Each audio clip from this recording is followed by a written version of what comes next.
भगवान श्रीकृष्णांना 16,108 पत्नी का होत्या? खरं तर भगवान श्रीकृष्ण माता राधेवरच प्रेम करत होते, पण त्यांचा विवाह रुक्मिणीबरोबर झाला होता. माता राधा त्यांच्या प्रेमिकेच्या रूपात जगाला माहीत आहे.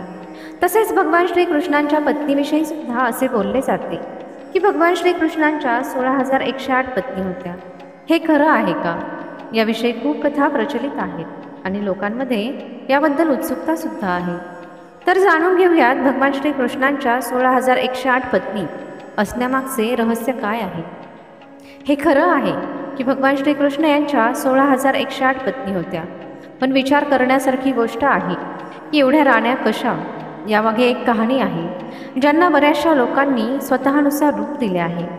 यातील जी कथा सत्याच्या जवळ आहे असे मानले जाते ती कथा आहे भागवत पुराणातील 10व्या स्कंदातील 59व्या अध्यायामध्ये.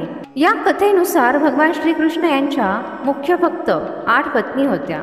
त्यामध्ये देवी रुक्मिणी, देवी जामवंती, देवी सत्यभामा, देवी कालिंदी, देवी मित्रवंदा, देवी सत्या, देवी भद्रा आणि देवी लक्ष्मणा सामील आहेत. या सगळ्यांबरोबर भगवान श्रीकृष्ण यांचा विवाह परिस्थितीनुसार झाला.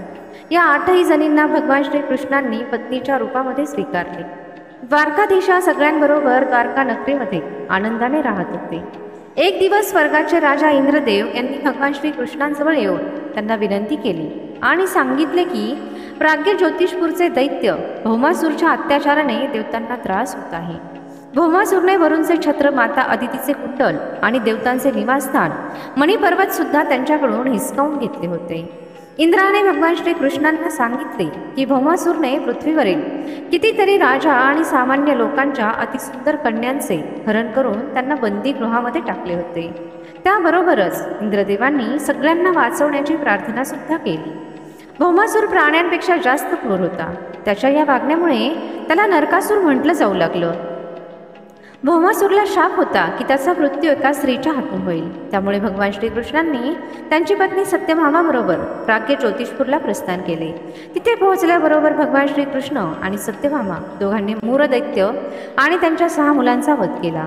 आपल्या मुलांच्या वधाची बातमी ऐकून भौमासूर रागाने लाल झाला. यानंतर तो आपली सेना घेऊन युद्धासाठी आला. देवी सत्यभामा भगवान श्रीकृष्णांबरोबर त्यांच्या सारथीच्या रूपामध्ये गेली आणि शेवटी त्यांच्या हातूनच भौमासूरचा विनाश झाला. दैत्य भौमासूरच्या वधानंतर भगवान श्रीकृष्णांनी त्याचा मुलगा वाघदत्तला प्राज्ञ ज्योतिषपूरचा राजा म्हणून घोषित केले. भौमासूरने बंदीगृहामध्ये 16,100 कन्यांना बंदी बनवून ठेवले होते. त्याच्या वधानंतर भगवान श्रीकृष्णांनी त्या सगळ्यांना मुक्त केले. पण एक मोठी अडचण या सगळ्यांसमोर येऊन उभी राहिली.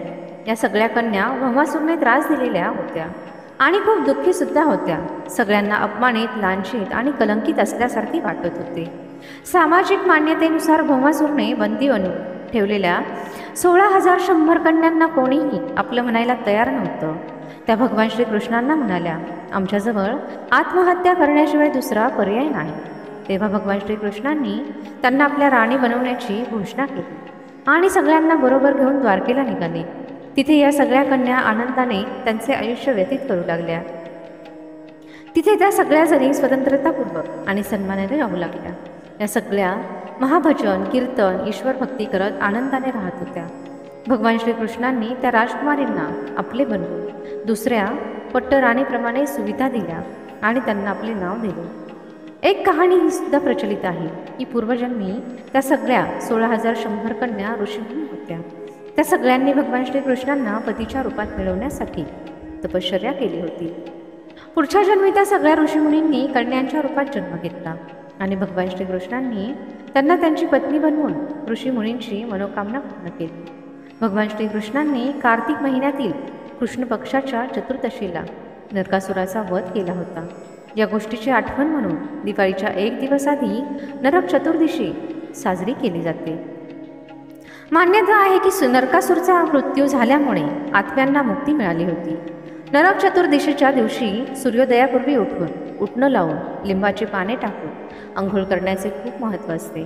त्या दिवशी सूर्यास्तानंतर लोक आपल्या घरातील दरवाजात 14 दिवे लावून दक्षिण दिशेला त्यांचे तोंड करतात आणि स्वच्छ मनाने पूजापाठ करतात. तरी ही होती भगवान श्रीकृष्णांच्या 16,108 पत्नीची माहिती.